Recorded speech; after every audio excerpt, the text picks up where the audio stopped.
আল্লাহ রাব্বুল আলামিন বললেন, বান্দা আমি অবশ্যই তোমাদের পরীক্ষা নিব। আল্লাহ রাব্বুল আলামিন এবার জানায় দিলেন পরীক্ষাগুলো কোন কোন বিষয়ের হবে। আল্লাহ তাআলা বলেন বিশাইইন মিনাল খাউফ, আল্লাহ তাআলা বলেন পরীক্ষা নেওয়া হবে কিছুটা ভয়ের মাধ্যমে। আল্লাহ রাব্বুল আলামিন এরপরে জানায় দিলেন ওয়াল জু', ক্ষুধা অভাব দারিদ্রতার মাধ্যমে পরীক্ষা নেওয়া হবে। ওয়া নাকসিম মিনাল আমওয়াল, মালের লস মালের ক্ষতির মাধ্যমে পরীক্ষা নেওয়া হবে। ওয়াল আনফুস, জানের জীবনের ক্ষতির মাধ্যমে পরীক্ষা নেওয়া হবে। ওয়াস সামারাত, ফল ফসলের ক্ষতির মাধ্যমে পরীক্ষা নেওয়া হবে। আল্লাহ তাআলা এই জায়গায় 5টা বিষয়ের পরীক্ষার কথা বলেছেন। বুজুর্গানে দিন বলেন হয়তো কোনো মুমিনকে তার হায়াতের জিন্দেগিতে এই 5 বিষয়ের পরীক্ষার সম্মুখীন হওয়া লাগবে, হয়তোবা কাউকে একটা কম লাগবে, কিন্তু অবশ্যই এই দুনিয়ায় প্রত্যেকটা মুমিনকে এই বিষয়গুলোর পরীক্ষা যিনি নিবেন তিনি কে? আল্লাহ রাব্বুল আলামিন মুমিনের ঈমানের পরীক্ষা নিবেন, এই যে ঘোষণাটা আল্লাহ তাআলা জানায় দিলেন, এটা আল্লাহ রাব্বুল আলামিনের পক্ষ থেকে বান্দার প্রতি ইহসান, বান্দার প্রতি বড় দয়া। বলেন তো আল্লাহ তাআলা যদি চান ঘোষণা না দিয়ে পরীক্ষা নিতে পারেন কি পারেন না? কিন্তু এরপরেও কেন ঘোষণা দেওয়া হলো? আল্লাহ তাআলা বান্দার পরীক্ষা নিবেন ঠিক, সাথে সাথে এটাও চান না যে বান্দা আল্লাহ তাআলার নেওয়া ওই পরীক্ষায় ফেল যাক। আল্লাহ তাআলা চান না যে বান্দা তার নেওয়া পরীক্ষায় ফেল যাক। এজন্য ভাই এই যে ওয়েটটা আছে না, ভাষায় দেন, ঢ্যাপ ঢ্যাপটা না করে, ভারী আওয়াজটা না হয়, হালকা, এমনি সুন্দর হইতেছে মাশাআল্লাহ। দুনিয়াতে যখন কোন শিক্ষক পরীক্ষা নেয়, পরীক্ষা ঠিক আছে, কোন শিক্ষক চায় না যে তার ছাত্র ফেল যাক। আমাদের মাদ্রাসা বলেন, স্কুল বলেন, ভার্সিটি বলেন, প্রত্যেক জায়গায় পরীক্ষা নেওয়ার 1 মাস আগে কমপক্ষে নোটিশ টানায়া দেওয়া হয়। নোটিশ টানায়া দেওয়ার কারণটা কি? এই ঘোষণা দেওয়ার কারণ হলো যাতে করে ছাত্ররা আসন্ন পরীক্ষার জন্য প্রস্তুতি নেয় আর পরীক্ষায় যেন তারা ফেল না যায়। কোন শিক্ষক চায় না যে তার ছাত্র ফেল যাক, বরং কোন ওস্তাদ, কোন শিক্ষক যদি তার বিষয়ে ছাত্র ভালো ফলাফল করে, সে ওস্তাদদের মিটিং এর মধ্যে নিজে খুব আনন্দ বোধ করে, বলতে থাকে দেখেন কত সুন্দরভাবে পড়িয়েছি, লিখিয়েছি, এরা সবগুলা গোল্ডেন এ প্লাস পেয়েছে। তার মানে ওস্তাদ যদিও ছাত্রর পরীক্ষা নেন, কিন্তু মুহাব্বতের কারণে, ভালোবাসার কারণে ওস্তাদ চান না যে তার ছাত্র ফেল যাক। বলেন তো ওস্তাদ তার ছাত্রকে যত ভালোবাসে তার চাইতে বেশি ভালো আল্লাহ তাআলা বাসেন, এ ব্যাপারে কোনো সন্দেহ আছে নাকি? কোনো সংশয় সন্দেহের সুযোগ নাই।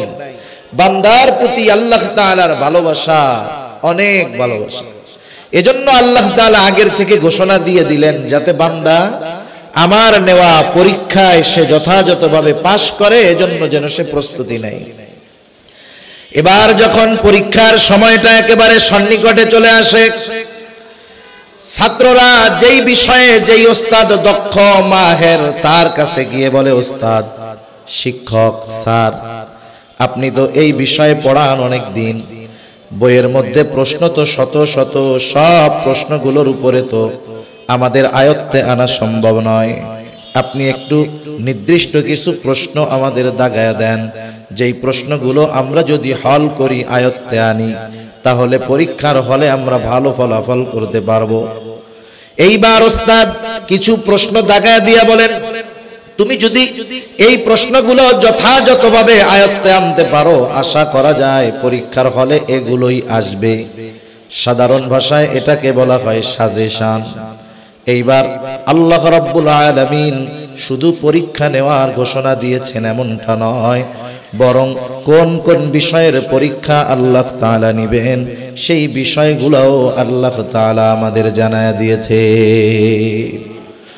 আল্লাহ রাব্বুল আলামিন সূরা বাকারার যে আয়াতগুলো আমি আপনাদের খিদমতে তিলাওয়াত করেছি, উক্ত আয়াতের শুরুতেই আল্লাহ তাআলা বলেন, ওয়ালা নাবলুওয়ান্নাকুম বিশাইইম মিনাল খাউফি ওয়াল জু' ওয়া নাকসিম মিনাল আমওয়ালি ওয়াল আনফুসি ওয়াস সামারাত ওয়া বাশশিরিস সাবিরিন। আল্লাহ রাব্বুল আলামিন বলেন, ওয়ালা নাবলুওয়ান্নাকুম, দুটো তাকিদ যোগ করে আল্লাহ তাআলা বলেন, আমি অবশ্যই তোমাদের পরীক্ষা নিব। আল্লাহ রাব্বুল আলামিন শুধু পরীক্ষা নেওয়ার ঘোষণা দিলেন তা নয়, বরং সাথে সাথে আল্লাহ তাআলা জানায় দিলেন কোন কোন বিষয়ের পরীক্ষা আল্লাহ তাআলা আমাদের নিবেন। আল্লাহ তাআলা এখানে 5টা বিষয়ের পরীক্ষার কথা বলছেন। কয়টা বিষয়? 5 বিষয়ের পরীক্ষার কথা আল্লাহ তাআলা বলছেন। কত গুরুত্ব দিয়ে 2টা তাকিদ আল্লাহ তাআলা যোগ করেছেন। আল্লাহ তাআলা তার কথার, তার আদেশের গ্রহণযোগ্যতা বাড়ানোর জন্য তার তাকিদ দেওয়া লাগে না, তার কসম করা লাগে না, বরং আল্লাহ রাব্বুল আলামিন কসম সহকারে যেই কথা বলেন আর কসম ছাড়া যেই কথা বলেন সব কথার শান মান সমান। তাকিদ দিয়ে যেই কথা বলেন, তাকিদ ছাড়া যেই কথা বলেন সব কিছুর মান সমান। কিন্তু এরপরেও কেন আল্লাহ তাআলা কসম করেন, তাকিদ যোগ করেন? কারণ আমরা মানুষ, আমাদের কিছু সাধারণ খাসলাত আছে। যেমন মনে করেন একজন যদি বলে আমি চট্টগ্রাম যাব, একজন বলল যে আমি চট্টগ্রাম যাব, স্বাভাবিক কথা, আপনি এই তার কথাটা শুনলেন। কিন্তু সে যদি আরেকটু পরে বলে আমি অবশ্যই চট্টগ্রাম যাব, বলেন তো আগের কথার চাইতে অবশ্যই যোগ করে যেই কথা বলবে সে কথার গুরুত্ব বেশি দিব না কম দিব? এই অবশ্যইটা হলো তাকিদ। আবার যদি কেউ বলে আমি অবশ্যই চট্টগ্রাম যাব, বলেন তো আগের 2 কথার চাইতে 2 বার অবশ্যই যোগ করার কারণে কথার গুরুত্ব বেশি দিব না কম দিব? তার মানে আমরা মানুষ, আমাদের খাসলাত হলো কেউ যদি কোনো কথা তাকিদ যোগ করে বলে গুরুত্ব বেশি দেই, কেউ যদি কোনো কথা কসম করে বলে গুরুত্ব বেশি দেই। এই জন্য আমাদের খাসলাত, আমরা জানি এই বিষয়টাকে অতি গুরুত্বের সাথে গ্রহণ করি। এই জন্য আল্লাহ রাব্বুল আলামিন বললেন, বান্দা আমি অবশ্যই তোমাদের পরীক্ষা নিব। আল্লাহ রাব্বুল আলামিন এবার জানায় দিলেন পরীক্ষাগুলো কোন কোন বিষয়ের হবে। আল্লাহ তাআলা বলেন বিশাইইম মিনাল খাউফ, আল্লাহ তাআলা বলেন পরীক্ষা নেওয়া হবে কিছুটা ভয়ের মাধ্যমে। আল্লাহ রাব্বুল আলামিন এরপরে জানায় দিলেন ওয়াল জু', ক্ষুধা, অভাব, দারিদ্রতার মাধ্যমে পরীক্ষা নেওয়া হবে। ওয়া নাকসিম মিনাল আমওয়াল, মালের লস, মালের ক্ষতির মাধ্যমে পরীক্ষা নেওয়া হবে। ওয়াল আনফুস, জানের জীবনের ক্ষতির মাধ্যমে পরীক্ষা নেওয়া হবে। ওয়াস সামারাত, ফল ফসলের ক্ষতির মাধ্যমে পরীক্ষা নেওয়া হবে। আল্লাহ তাআলা এই জায়গায় 5টা বিষয়ের পরীক্ষার কথা বলেছেন। বুজুর্গানে দিন বলেন হয়তো কোনো মুমিনকে তার হায়াতের জিন্দেগিতে এই 5 বিষয়ের পরীক্ষার সম্মুখীন হওয়া লাগবে, হয়তোবা কাউকে একটা কম লাগবে, কিন্তু অবশ্যই এই দুনিয়ায় প্রত্যেকটা মুমিনকে এই বিষয়গুলোর পরীক্ষা যিনি নিবেন তিনি কে? যেই পরীক্ষা অবশ্যম্ভাবী, মানে যে পরীক্ষা এড়ানোর কোনো সুযোগ নাই, সেই পরীক্ষায় যদি পাশ করার প্রস্তুতি আমরা না নেই, আল্লাহ তাআলা ঘোষণা দিয়ে দেওয়ার পরেও, জানায় দেওয়ার পরেও, বলেন তো ওই পরীক্ষায় আমরা যদি কেউ ফেল যাই প্রস্তুতি না নিয়ে, এই পরীক্ষায় ফেল যাওয়ার কারণে আল্লাহ তাআলাকে কিছু বলার সুযোগ আছে? সুযোগ নেই। তাহলে 1 নাম্বার পরীক্ষার বিষয় আল্লাহ তাআলা বলেন বিশাইইম মিনাল খাউফ, ভয় ভীতির মাধ্যমে মুমিনের ঈমানের পরীক্ষা নেওয়া হবে। কারণ দুনিয়ার বাস্তবতা হলো কেউ যদি দুনিয়ার মধ্যে পরিপূর্ণ ঈমানের আলোকে চলতে যায়, হাজারো বাধা বিপত্তি তার আসে। দ্বীনের উপরে চলতে গেলে অনেক সময় নিজের ঘর থেকেও বাধা আসে, কি আসে না? অনেকে আমাদের সাথে এরকম বলে, হুজুর দ্বীনের উপরে চলতে মন চায়, নামাজ কালাম পড়ি, মন চায় সুন্নতি লেবাসে চলবো, সুন্নতি দাড়ি রাখবো, কিন্তু মানুষ কি বলল তাতে আমার কিছু আসে যায় না। কিন্তু আফসোস, সবচাইতে বড় বাধা যারা, তারা আমার ঘরের মানুষ, আমার সবচাইতে বড় বাধা। দাড়ি রাখতে চাই, বলে দাড়ি রাখিস না, কোন সময় ধরে জঙ্গি বইলা ধরে নিয়ে যাবে তার ঠিক নাই। লম্বা জামা গায়ে দিস না, এগুলা বিপদের কারণ হয়ে যাইতে পারে। কারণ কিছু শিক্ষিত মাথা মোটা, মনে রাখবেন, মূর্খ মানুষ যারা, এরা সহজ সরল হয়, অনেক সময় না বুঝলেও বুঝাইলে সহজে বোঝে।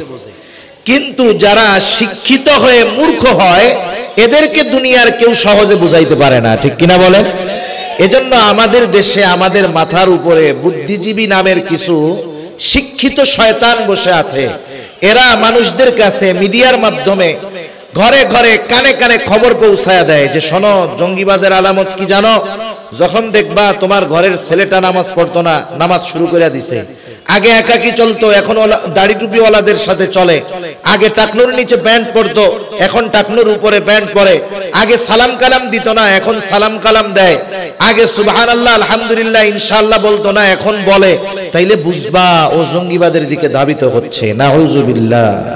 এখন বলেন, যেই সমস্ত পরিবার দ্বীনের ব্যাপারে যাদের অজ্ঞতা ভালো মতো জানা নাই, ওরা যখন এগুলো শুনবে আর যখন দেখবে তাদের সন্তানেরা নামাজি হচ্ছে, তাদের সন্তানেরা ভালো কাজ করতেছে, ভালো মানুষের সাথে মিশতেছে, তখন ওই যে জ্ঞান পাপীদের বক্তব্যের কারণে অনেক পরিবারের মানুষ, ফ্যামিলির মানুষ বিভ্রান্ত হয়ে যায়, ঠিক কিনা বলেন?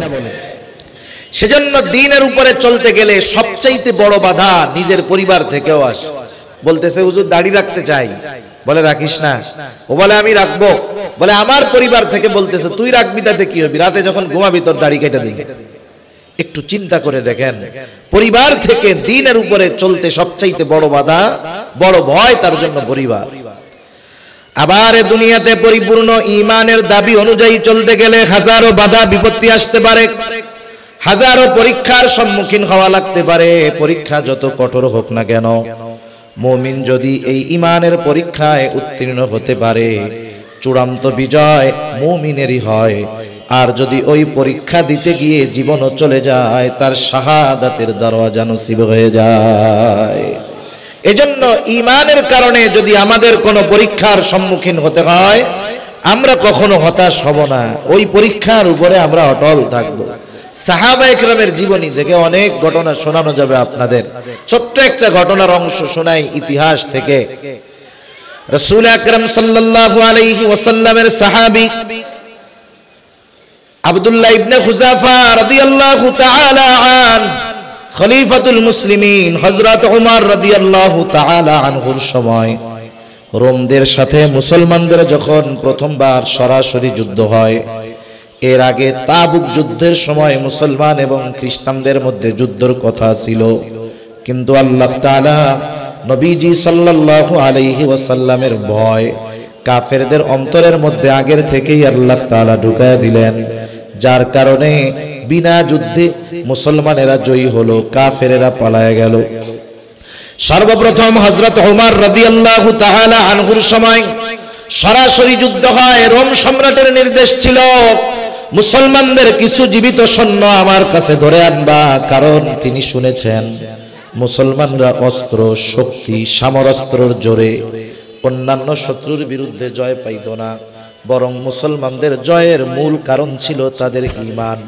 এইবার ঘটনাক্রমে মুসলমানদের একটা দল কাফেরদের হাতে আটকা পড়ে গেল।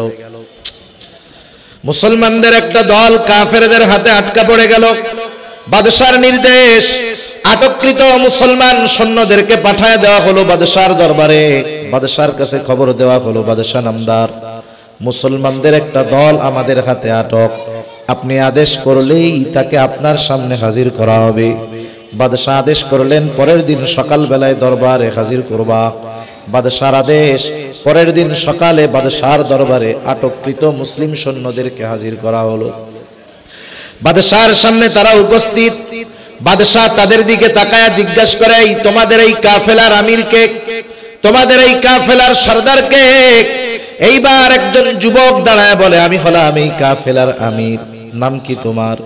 বলে আমার নাম হলো আব্দুল্লাহ ইবনে খুযাফা। এইবার বাদশাহ আব্দুল্লাহ ইবনে হুযাফাকে ডাক দিয়ে নিজের পাশে এনে বসায়। দরবারের মানুষেরা চিন্তা করতেছে কি ব্যাপার, বাদশাহ তো তার শত্রুর ব্যাপারে নির্দেশনা দিবে, যাও এদের কত বড় সাহস, আমার বিরুদ্ধে যুদ্ধ করতে আসছে, এদেরকে শুলিতে চড়ায় হত্যা করো অথবা এদেরকে শিরচ্ছেদ করে দাও। কিন্তু বাদশাহ এই ধরনের আদেশ তো কিছুই করলেন না, বরং বাদশাহ হাসি মুখে শত্রুকে পাশে নিয়ে বসায়। এটা একটু তাদের কাছে অস্বাভাবিক মনে হইতেছে, কারণটা কি? এবার বাদশাহ আব্দুল্লাহ ইবনে হুযাফাকে বলে, আব্দুল্লাহ তুমি আমার বিরুদ্ধে যুদ্ধ করতে আসছো আব্দুল্লাহ, কিন্তু তোমাকে দেখবার পর তোমার প্রতি আমার একটা আন্তরিকতা, ভালোবাসা, মহব্বত জাগ্রত হয়ে গেছে। আমার মন চায় আমি তোমার সাথে একটা ভালো সম্পর্ক গড়ব আব্দুল্লাহ, তবে আমার এই চাওয়ার মাঝে একটা জিনিস বাধা হয়ে দাঁড়ায় গেছে। আব্দুল্লাহ তুমি হলে মুসলিম, আমি হলাম খ্রিস্টান। আব্দুল্লাহ আমার প্রস্তাব হলো তুমি মুসলমানিত্ব ত্যাগ করে যদি খ্রিস্ট ধর্ম গ্রহণ করো, আমি তোমাকে মুক্ত করে দিব। সাথে সাথে তোমার চিন্তার কোনো কারণ নাই, আমার ঘরে সুন্দরী ষোড়শী যুবতী একটা কন্যা আছে, একে আমি তোমার সাথে বিবাহ দিয়ে দিব। বিবাহের দিন আমার বিশাল রোম সাম্রাজ্যের অর্ধেক আমি তোমার নামে লিখে দিব। আমার মৃত্যুর পর বাকি অর্ধেকের মালিক তুমি হইবা, তুমি হবা বিশাল রোম সাম্রাজ্যের একচ্ছত্র অধিপতি। এত সুবিশাল প্রস্তাব, কিন্তু বিনিময়ে দিতে হবে ঈমান। সাহাবায়ে কেরামের কাছে সবচাইতে পছন্দনীয় প্রিয় বস্তু ছিল ঈমান, আর সবচাইতে অপছন্দনীয় বিষয় ছিল কুফর। কারণ তারা দুনিয়া ত্যাগ করে ঈমান গ্রহণ করেছে, কুফরকে ছেড়েছে। এখন তাদের কাছে আবার প্রস্তাব আসতেছে যে কুফর গ্রহণ করো, দুনিয়া গ্রহণ করো, ঈমান ত্যাগ করো। স্বাভাবিক বিষয়, কেউ যদি আমার আপনার কাছে আমার আপনার সবচাইতে প্রিয় বিষয়টা চায়, তার বিনিময়ে আমাকে আপনাকে সবচাইতে অপছন্দের জিনিসটা নিতে বলে, বলেন তো এই প্রস্তাব যদি আমাদের কারো কাছে দেয়, আমরা খুশি হব না বেজার হব? রাগ হবে না? রাগ হয়ে যাবে। আব্দুল্লাহ ইবনে হুযাফা রাগে ক্ষোভে শরীরের রক্তগুলো টকবক করতেছে, লোমকূপ দিয়ে ঘাম বের হওয়া শুরু হয়ে গেছে। আব্দুল্লাহ ইবনে হুযাফা বসা থেকে দাঁড়ায় গেছে, বাদশার দিকে ফিরে বলতেছে, বাদশাহ কত বড় সাহস, তুমি দুনিয়ার বিনিময়ে আমার ঈমান কিনতে চাও? তুমি শুনে রাখো, আমাকে যদি এই তোমার রোম সাম্রাজ্য নয় গোটা দুনিয়ার মালিকও বানায় দেওয়া হয়, আমি আমার ঈমান তোমার কাছে বিক্রয় করব না। এক ধমকে সব মানুষ নিশ্চুপ হয়ে গেছে। মানুষ যেটা দেখে নাই কখনো, এরকম কোন জিনিস যদি মনে করি যে আল্লাহ তাআলা দেন না, আসলে ওইটা দেন না এর কারণ ভালোবাসা, কারণ ওটা পাওয়ার পরে আমার বিপদের কারণ হতে পারে, এজন্য আল্লাহ তাআলা দেন না। কারণ কোনটার মধ্যে আমার আপনার জন্য কল্যাণ, কোনটার মধ্যে অকল্যাণ, এগুলো আমি আপনি জানি না, জানে কে?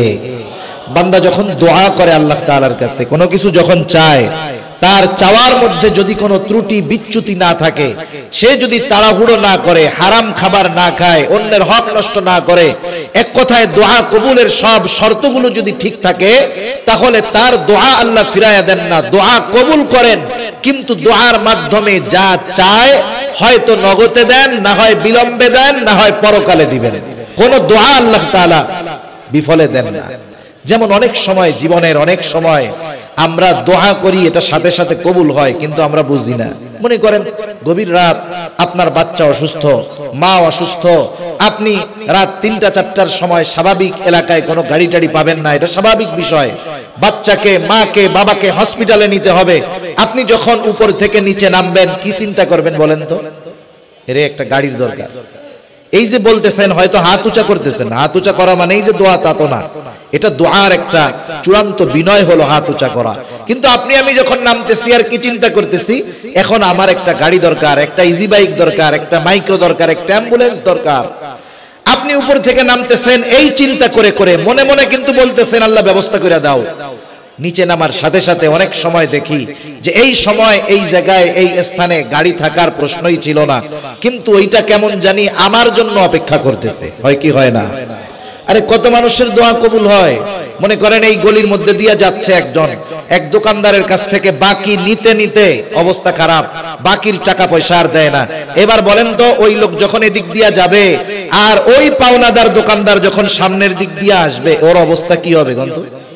ও তখন আল্লাহর কাছে কি কয়? আল্লাহ ইজ্জত শেষ, কই যাবো আল্লাহ। দেখা গেল দোয়া করতেছে, আর এইবার দোকানদার ওই চিপা গলি দিয়া ভিতরে ঢুকে গেছে। ওর দোয়া কবুল হইছে না? ওর দোয়া কবুল হইছে বলেই তো ওর সাথে ওর দেখা হয় না। আল্লাহ তাআলা কিন্তু আবু জেহেলের দোয়াও কবুল করছে। আবু জেহেল বদরের যুদ্ধের দিন কি বলছে? বলছে আল্লাহ যারা হকের উপরে আছে আপনি তাদের বিজয় দেন। আল্লাহ তাআলা আবু জেহেলের দোয়া কবুল করছে, মুসলমানরা জয়ী হয়েছে এবং তারাই হকের উপরে ছিল, ঠিক কিনা বলেন? সেজন্য যে কোনো দোয়া হয়তো নগদে কবুল হয়, না হলে বিলম্বে কবুল হয়, না হলে দুনিয়ায় আল্লাহ তাআলা ওগুলো দেন না, আখিরাতের জন্য আল্লাহ জমা করে রাখে। সেজন্য দুনিয়াতে অভাব অনটন কষ্ট আসে, এর জন্য হতাশ হওয়ার কোনো কিছু নাই। 3 নাম্বার আল্লাহ তাআলা বলেন ওয়ানাকসিম মিনাল আমওয়াল, মালের লস, মালের ক্ষতির মাধ্যমে আল্লাহ তাআলা মুমিনের ঈমানের পরীক্ষা নেন। 4 নাম্বার ওয়াল আনফুস, জীবনের ক্ষতির মাধ্যমে আল্লাহ তাআলা পরীক্ষা নেন।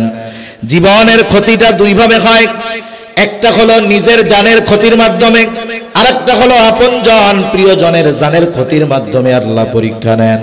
মনে করেন আমি আপনি যদি জ্বরাক্রান্ত হই, যতটুকু কষ্ট পাই, বলেন তো আপনাদের যাদের সন্তান আছে, ছোট বাচ্চা, ও যদি জ্বরে আক্রান্ত হয়, আমি কিন্তু জ্বরে আক্রান্ত নয়, সন্তান যদি জ্বরে আক্রান্ত হয়, ওই সন্তানের চাইতে কেমন জানি বেশি কষ্ট ওই মা বাবার লাগে। এজন্য আল্লাহ মাঝে মধ্যে আপনজন প্রিয়জনকে মুসিবত দিয়েও আমাদের পরীক্ষা নেন। 5 নাম্বার আস-সামারাত, ফল ফসলের ক্ষতির মাধ্যমে আল্লাহ তাআলা পরীক্ষা নেন। স্বাভাবিকভাবে যারা গ্রামে গেছেন, গ্রামে থাকেন, গ্রাম সম্পর্কে জানা আছে, তারা বুঝবেন একজন কৃষক যখন জমিনের মধ্যে ধান লাগায়, ধান একেবারে ধানটা যখন পেকে যায়, সেই কৃষক ধানের চেহারা দেখে বুঝতে পারে 1 বিঘা জমিতে কতটুকু ধান হবে। এইবার কৃষক দেখে আসলো ধান পেকে গেছে, 2 দিন পর ধান সে কেটে আনবে। এইবার সে চিন্তা করতেছে যেই পরিমাণ ধানের ফলন, বাম্পার ফলন, এ দিয়ে এই বছরের সব ঋণ পরিশোধ করার পরেও 6 মাস নির্বিঘ্নে চলা যাবে। এই চিন্তা করতেছে, ঘরের মধ্যে রাতে শুয়ে শুয়ে হঠাৎ করে মেঘের আওয়াজ, বৃষ্টি শুরু হলো, ঝড় শুরু হয়ে গেল, সাথে সাথে বৃষ্টির সাথে সাথে শিলও পড়তেছে। বলেন তো পাকা ধানের উপরে যদি শিলা বৃষ্টি হয়, ওই ধান তো বহুদূর, খড়গুলাও ঘরে নেওয়া যায় না। এইরকম মুসিবত আল্লাহ তাআলা মাঝে মধ্যে দেন। এগুলো দিয়ে আল্লাহ তাআলা মুমিনের ঈমানের পরীক্ষা নেন। যে মুমিন সে তো বলে আল্লাহ আপনি যা করেন তার মধ্যে কল্যাণ। তাহলে এই যে 5 ধরনের মুসিবত, 5 ধরনের পরীক্ষা আল্লাহ তাআলা আমাদেরকে নেয়ার কথা ঘোষণা দিলেন, তাহলে এর দ্বারা এই বিষয়টা আমাদের ক্লিয়ার যে এই হায়াতের জিন্দেগিতে যত বালা মুসিবত আছে সব দেন কে? আরো জোরে বলি, বালা মুসিবত দেন কে? এইবার দ্বিতীয় প্রশ্ন, একটু জবান খুলে বলেন, বালা মুসিবত থেকে উদ্ধার করেন কে? বিপদে আপদে সাহায্য করেন কে? কিন্তু আফসোস, বাস্তবতা হলো এইটা, আল্লাহ তাআলা বালা মুসিবত দেন এই কথাটা যতটা বিশ্বাস আমরা করি, বালা মুসিবত থেকে উদ্ধার করেন আল্লাহ এই কথাটা সমপরিমাণ বিশ্বাস আমরা করি না। এখন বলতে পারেন হুজুরের প্রমাণটা কোথায়? প্রমাণ তো সামনে ভরা। দেখেন, বিপদ আপদ বালা মুসিবত দেন আল্লাহ। আমাদের দেশে অনেক মানুষ আছে, তারাও জানে বিপদ দেন আল্লাহ, উদ্ধার করেন আল্লাহ। যখন বিপদে পড়ে কি করে? বলে আল্লাহ আপনি কি বিপদ দিলেন, এই বিপদ থেকে যদি বাঁচতে পারি, বিপদ থেকে যদি উদ্ধার হইতে পারি, বাবা অমুক বাবার দরবারে আমি একটা গরু দিব। এরকম বলে কি বলে না? তাইলে বলেন বিপদ আপদ দেন কে? উদ্ধার করেন কে? গরু খায় কে? গরু আল্লাহ খায়। হায় হায়, আল্লাহ সুবহানাহু ওয়া তাআলা বান্দার প্রতি কত মেহেরবান। কারণ এই পরীক্ষা তো ঈমানি পরীক্ষা। বলেন তো আল্লাহ তাআলা চান যে তার বান্দা ফেল যাক? এটা কি চান? চান না। এজন্য আল্লাহ তাআলা পরীক্ষা নেন। তিনি পরীক্ষায় বিপদ আপদ মুসিবত থেকে উদ্ধার করেন। এই জন্য বিপদ আপদ যখন আসবে আমরা সাহায্য কার কাছে চাইব? আরো জোরে বলি, কার কাছে? আল্লাহ তাআলা কত মেহেরবান, কত দয়ালু। বান্দাকে বিপদ দেন, বিপদ থেকে উদ্ধার করেন, সাথে সাথে বান্দা যদি বিপদে পড়ে কিভাবে সাহায্য চাইবে আল্লাহ রাব্বুল আলামিন সেটাও বান্দাকে জানায় দেয়। আল্লাহ রাব্বুল আলামিন বলেন, ইয়া আইয়ুহাল্লাযীনা আমানুস্তাঈনু বিস-সাবরি ওয়াস-সালাহ। আল্লাহ তাআলা বলেন, হে ঈমানদারেরা, বিপদ আপদ মুসিবতে আমি আল্লাহর কাছে তোমরা সাহায্য চাও, আল্লাহ তাআলার কাছে সাহায্য চাও। তাইলে বিপদ আপদ মুসিবতে যদি আমরা পড়ি সাহায্য কার কাছে চাইব? আরো জোরে বলি, কার কাছে? আল্লাহ তাআলার কাছে সাহায্য চাওয়ার মাধ্যমটা কি আল্লাহ তাআলা তাও বলেন। আল্লাহ তাআলা বলেন, বান্দা আমি আল্লাহর কাছে সাহায্য চাওয়ার মাধ্যম হলো বিস-সাবরি ওয়াস-সালাহ, ধৈর্য আর নামাজের মাধ্যমে আমি আল্লাহর কাছে তোমরা সাহায্য চাও। তাহলে আল্লাহ তাআলার কাছে সাহায্য চাওয়ার মাধ্যম কয়টা? একটু জোরে বলেন, কয়টা? দুইটা, ধৈর্য আর নামাজ। কি কি বলেন? ধৈর্য আর নামাজ। এবার প্রশ্নগুলোর জবাব দেন। এই হায়াতের জিন্দেগিতে সকল প্রকার বিপদ আপদ মুসিবত দেন কে? বিপদ আপদ মুসিবত থেকে উদ্ধার করেন কে? বিপদ আপদ মুসিবতে পড়লে সাহায্য কার কাছে চাইব? আল্লাহ তাআলার কাছে সাহায্য চাওয়ার মাধ্যম কয়টা? কি কি একটু বলেন না? ধৈর্য আর নামাজ। এবার আমাদের জানতে হবে ধৈর্য কাকে বলে। ধৈর্য মানে এটা না যে আপনার জ্বর হইছে, আপনি ঘরের মধ্যে বসে থাকলেন, যে চিকিৎসা করাবো না, যা হয় হবে। হাত কেটে গেছে, ঘরের মধ্যে বসে থাকলেন, যা পয়সা গেলে যাবে, যা করে আল্লাহ। এটার নাম সবর নয়। অসুস্থ হলে চিকিৎসা গ্রহণ করতে হবে, এটা নবীজি সাল্লাল্লাহু আলাইহি ওয়াসাল্লাম জানিয়ে দিয়েছেন। এজন্য অসুস্থ হলে চিকিৎসা গ্রহণ করা সুন্নাত। চিকিৎসা গ্রহণ করা কি? সুন্নাত। আমাদের জ্বর হলে স্বাভাবিকভাবে আমরা জানি, জ্বর হলে যদি কেউ নাপা ট্যাবলেট খায় তার জ্বর চলে যায়, ঠিক না? কিন্তু জ্বর হলে নাপা খেলে জ্বর চলে যায়, ঠিক আছে। তবে আমার ইয়াকিন, বিশ্বাস এটা হবে না, বরং ইয়াকিন হবে, বিশ্বাস হবে, জ্বর হলে নাপা খেলে জ্বর যাবে তখন আল্লাহ তাআলার হুকুম হবে যখন। কারণ নাপা ওষুধের কোনো ক্ষমতা নাই, ক্ষমতা কার হাতে? সোজা কথা, দুনিয়াতে কেউ যদি বিপদ আপদ মুসিবতে পড়ে, ওই বিপদ আপদ মুসিবত থেকে বাঁচার বৈধ চেষ্টা করবে। কি চেষ্টা বলেন না? বৈধ চেষ্টা। অসুস্থ হয়েছে, ডাক্তারের কাছে যান। টাকার সমস্যা, আর একজনের কাছে গিয়ে কর্জে হাসানা নেন, কিন্তু সুদের উপরে নেওয়া যাবে না। এক কথায় বিপদ থেকে বাঁচার বৈধ প্রচেষ্টা করবে, কিন্তু তার ভরসা ওই প্রচেষ্টার উপরে নয়, ভরসা কার উপরে? একটু জোরে বলেন না, কার উপর? আল্লাহ তাআলার উপর। যেমন আমাদের সমাজে যখন কেউ অসুস্থ হয়, মসজিদে গিয়ে ইমাম সাহেবের কাছে দোয়া চায়, আপনাদের কাছেও চায়, অনেক সময় আমাদের কাছেও চায়। বলে, হুজুর দোয়া কইরেন, আমার বাবা প্রচন্ড অসুস্থ, ওনার জরুরি একটা অপারেশন হবে, দোয়া কইরেন আল্লাহ তাআলা যেন অপারেশনটা সাকসেসফুল করে দেয়। এই রকম দোয়া আমরাও চাই, আমাদের কাছেও চাই কি চায় না? একটা প্রশ্নের জবাব একটু বুঝে দেন তো, বলেন তো, অপারেশন থিয়েটারের মধ্যে অপারেশন ডাক্তার করে নাকি আল্লাহ করে? কেউ বলে আল্লাহ, কেউ বলে ডাক্তার। অপারেশন ঠিকই ডাক্তার করে, কিন্তু অপারেশন সাকসেসফুল ডাক্তার করতে পারে না। অপারেশন সাকসেসফুল যিনি করেন তিনি কে? এটাই সবরের কম্বিনেশন, যে আমরা দুনিয়ার বৈধ আসবাব গ্রহণের মাধ্যমে বিপদ থেকে বাঁচার চেষ্টা করব, কিন্তু আমার ওই আসবাবের উপরে ভরসা হবে না, ভরসা কার উপরে হবে? আল্লাহর উপরে। সাথে সাথে আরেকটা জিনিস, যেহেতু সাহায্য আল্লাহ তাআলা করেন, যার কাছ থেকে বিপদের সাহায্য পাবো, অবশ্যই তার সাথে সম্পর্কটা একটু গভীর দরকার, ঠিক না? আর বান্দা আল্লাহ তাআলার সাথে সম্পর্ক সবচাইতে গভীর করতে পারে নামাজের মাধ্যমে।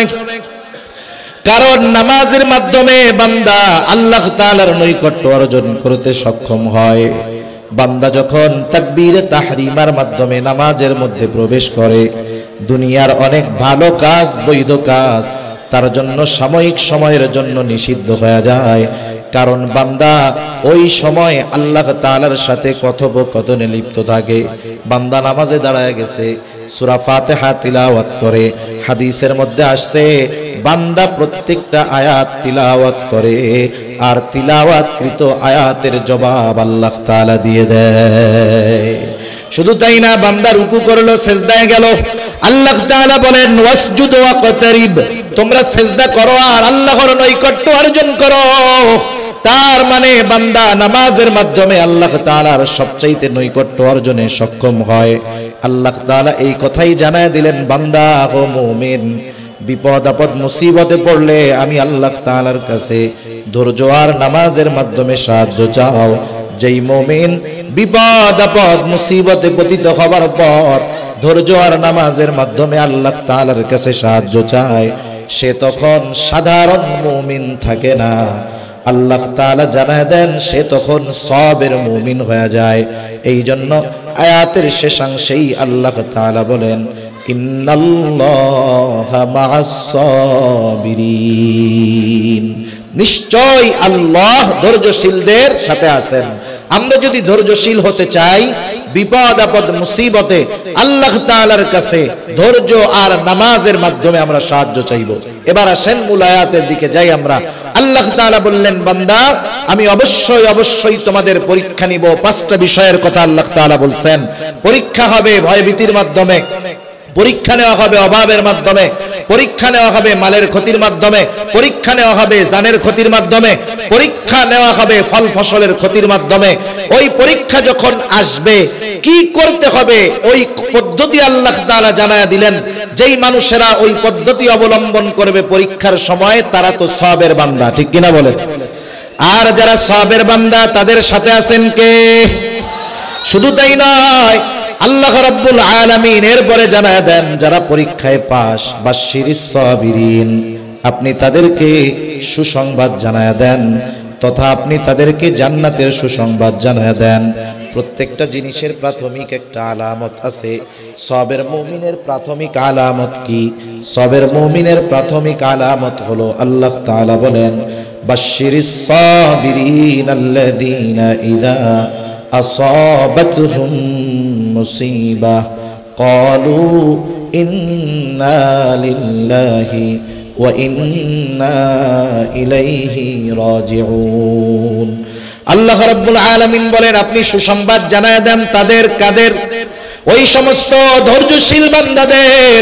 তাদের উপরে যখন কোনো বিপদ আপদ মুসিবত পতিত হয়, তারা বলে ইন্না লিল্লাহি ওয়া ইন্না ইলাইহি রাজিউন। আল্লাহ তাআলা বলেন তারা বলে নিশ্চয় আমরা আল্লাহর জন্য, তার নিকটেই আমরা আবার প্রত্যাবর্তন করব।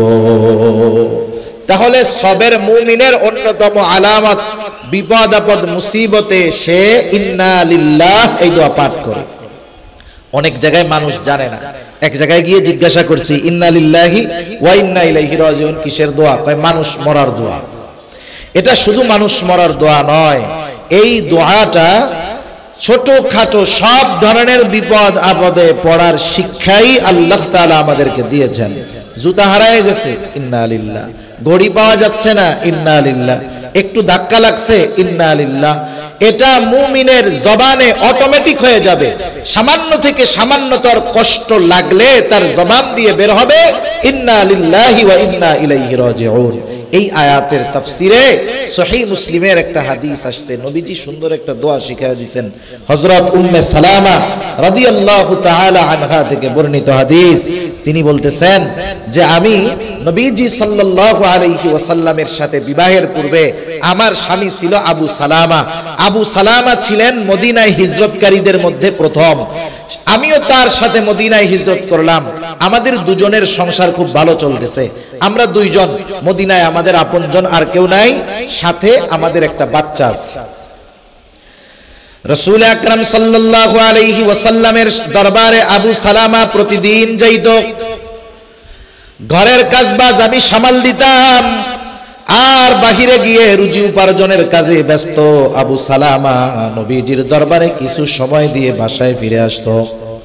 বাসায় ফিরে আসার পর নবীজির কাছ থেকে তিনি যা কিছু শিখতেন বাসায় আসার পরে আবার আমাকে শিখায়া দিতেন। তাহলে সাহাবাদের একটা সুন্নাত হলো নবীজির কাছ থেকে যা কিছু শিখে আসে তা বাসায় এসে আবার শিখায়া দেয়। এজন্য আমরা যখন মসজিদে জুমার নামাজে যাব, ইমাম সাহেব খতিব সাহেব জুমার দিন অনেক গুরুত্বপূর্ণ কথা বলেন।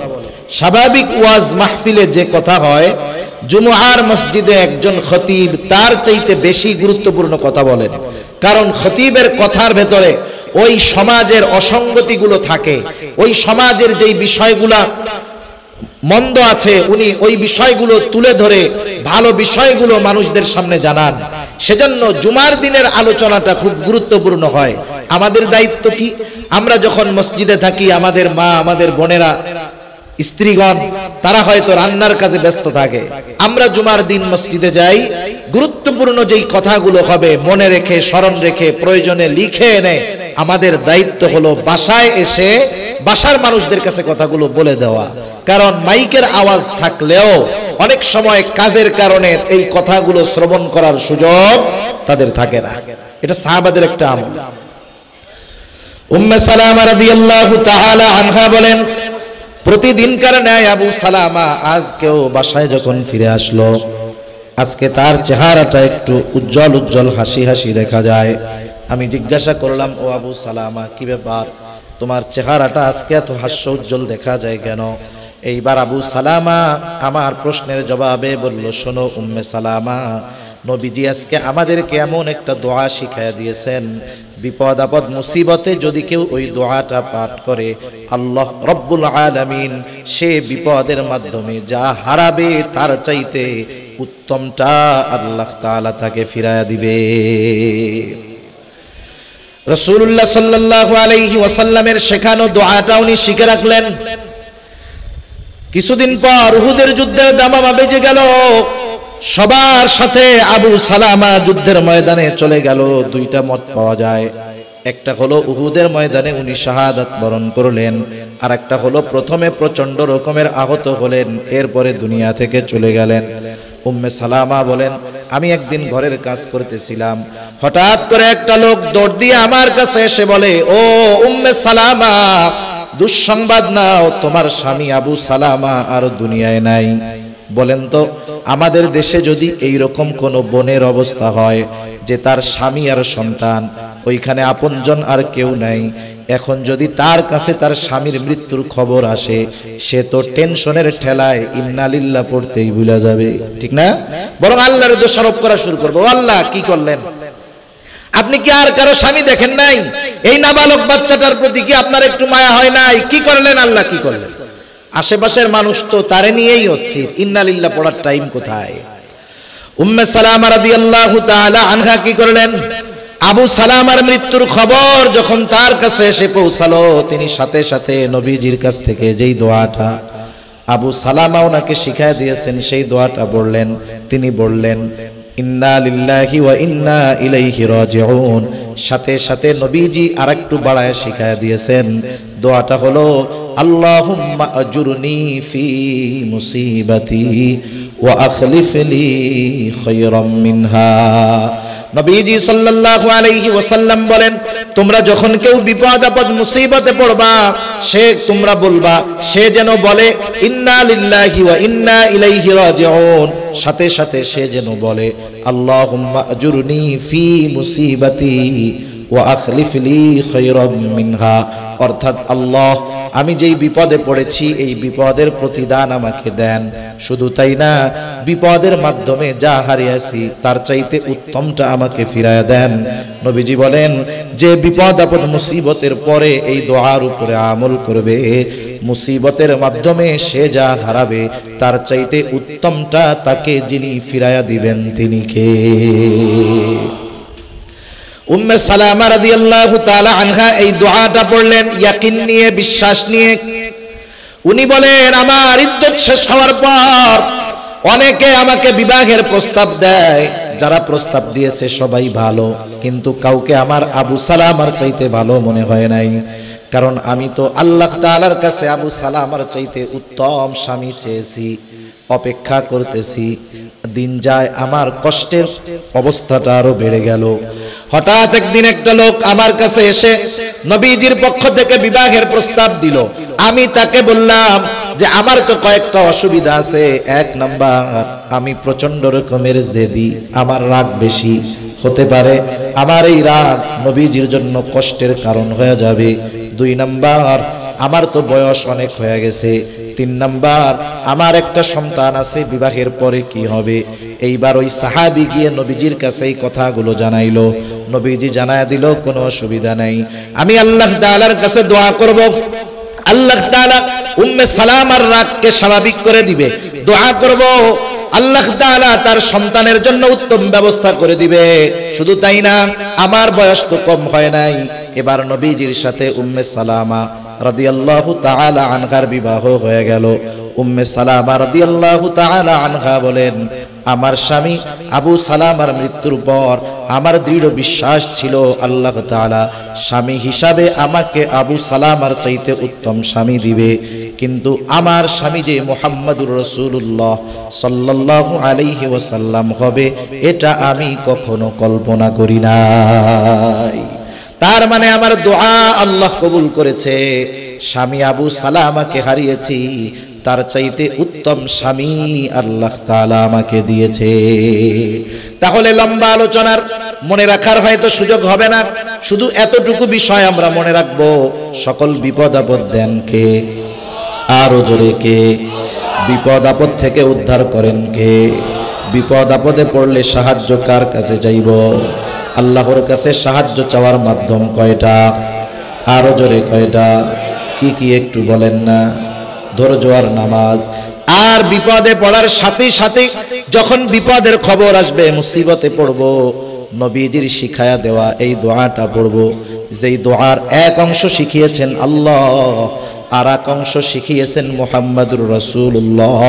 দোয়াটা হলো ইন্না লিল্লাহি ওয়া ইন্না ইলাইহি রাজিউন, আল্লাহুম্মা আজুরনি ফি মুসিবাতি ওয়া আখলিফ লি খায়রাম মিনহা।